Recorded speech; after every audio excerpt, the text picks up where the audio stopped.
Assalamualaikum warahmatullahi wabarakatuh.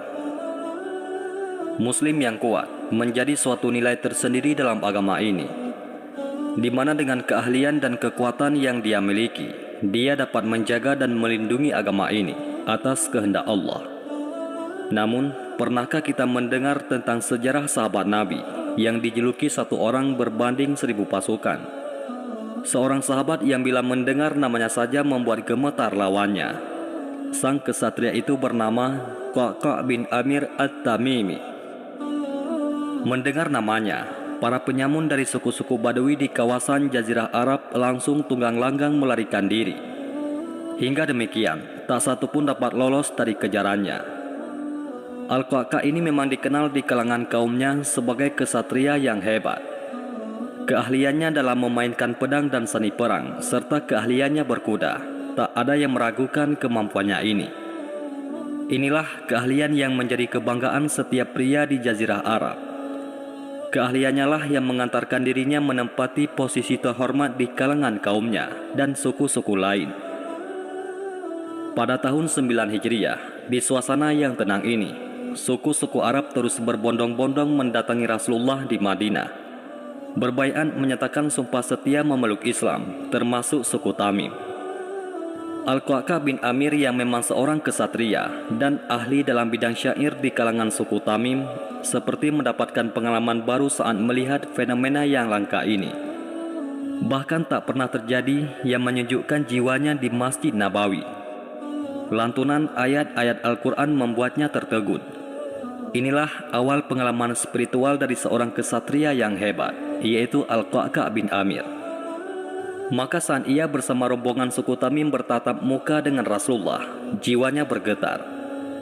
Pancaran keagungan Rasul dan untaian katanya mengetuk jiwa Al-Qa'qa' bin Amir. Hatinya pun mulai terbuka untuk menerima hidayah ilahi. Saat itulah, tanpa ragu, Al-Qa'qa' berikrar dan bersyahadat di depan Rasulullah. Sekembalinya dari Madinah, Al-Qa'qa' bersama keluarga dan kaumnya sudah memeluk Islam. Namun sayang, Al-Qa'qa' tidak sempat untuk ikut serta dalam menunaikan ibadah haji wada karena harus merawat ibunya yang menderita sakit. Meski begitu, hatinya selalu diliputi kerinduan yang mendalam untuk belajar dan mengabdi kepada Rasulullah di Madinah. Sejak berada di Madinah, Al-Qa'qa' tak pernah absen untuk menghadiri majelis Rasulullah. Ia sadar dirinya memeluk Islam dengan sangat terlambat. Sebagai seorang kesatria suku Tamim, Al-Qa'qa' mendapat tugas melatih seni militer kaum muslimin di kawasan luar kota Madinah. Inilah pasukan yang dipersiapkan oleh Rasulullah di akhir hayatnya. Sebuah pasukan yang dipimpin sahabat termuda, yaitu Usamah bin Zaid. Namun kebersamaan Al-Qa'qa' dengan Rasulullah tak berlangsung lama. Pada tahun 11 Hijriah, Rasulullah wafat menghadap Allah yang Maha Esa.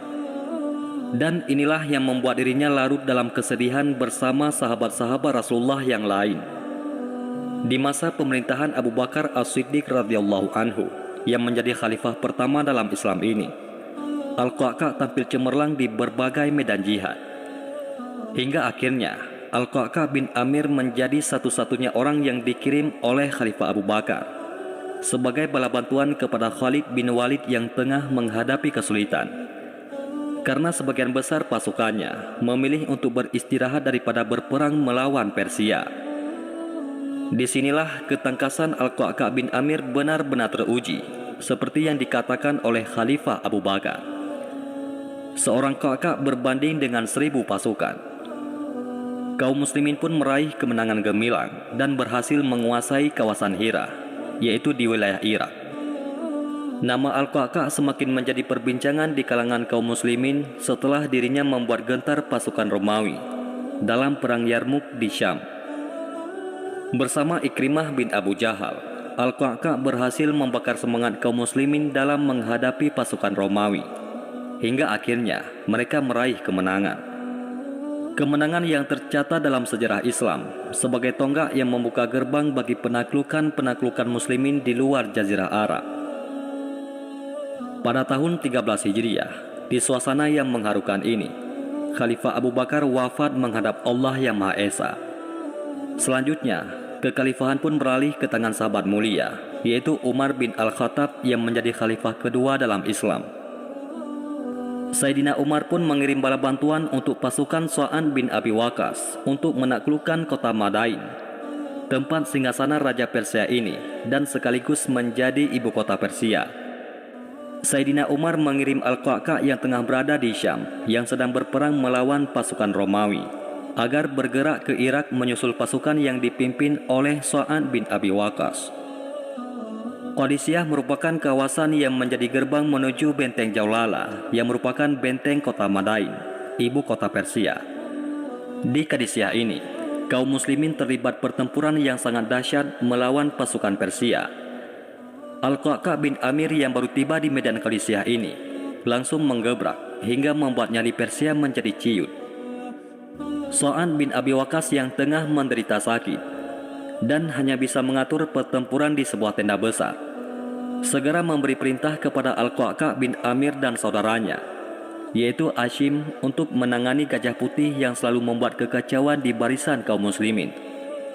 Benar saja, dengan ketangkasannya, Al-Qa'qa' bin Amir dan saudaranya berhasil melempar tombak tepat mengenai sasarannya, yaitu di kedua mata gajah itu.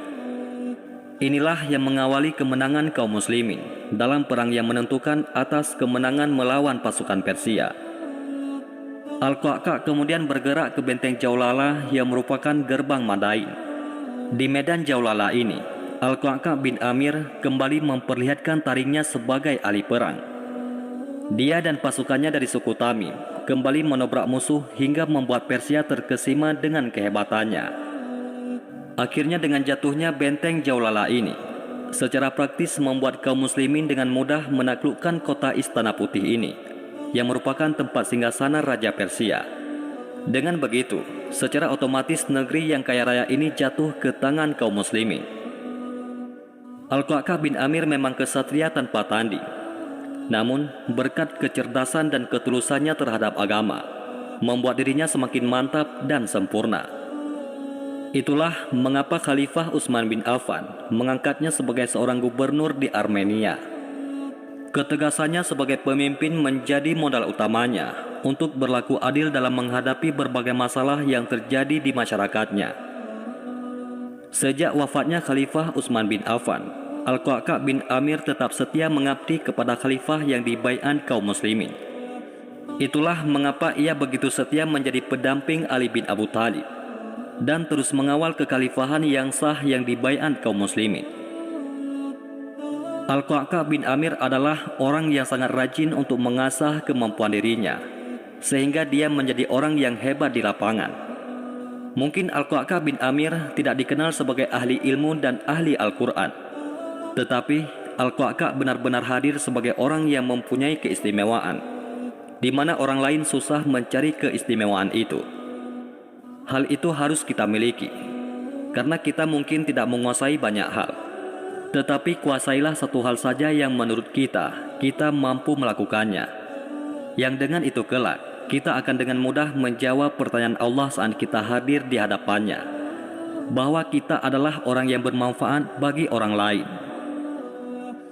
Berakhirnya masa kekhalifahan Hasan bin Ali dan beralihnya kekhalifahan ke tangan Muawiyah bin Abu Sufyan, Al-Qa'qa' bin Amir memutuskan untuk mengundurkan diri dan pindah ke wilayah Mesir, hingga beliau wafat pada tahun 40 Hijriah. Dialah potret muslim yang sejati, yang mengedepankan keberanian, kejujuran, dan ketulusan, serta kesetiaannya kepada agama yang diridai oleh Allah dan kepada Rasulullah. Semoga Allah meridai sahabat Rasulullah, yaitu Al-Qa'qa' bin Amir At-Tamimi. Wallahu a'lam bishawab. Mudah-mudahan ini semua bermanfaat. Assalamualaikum warahmatullahi wabarakatuh.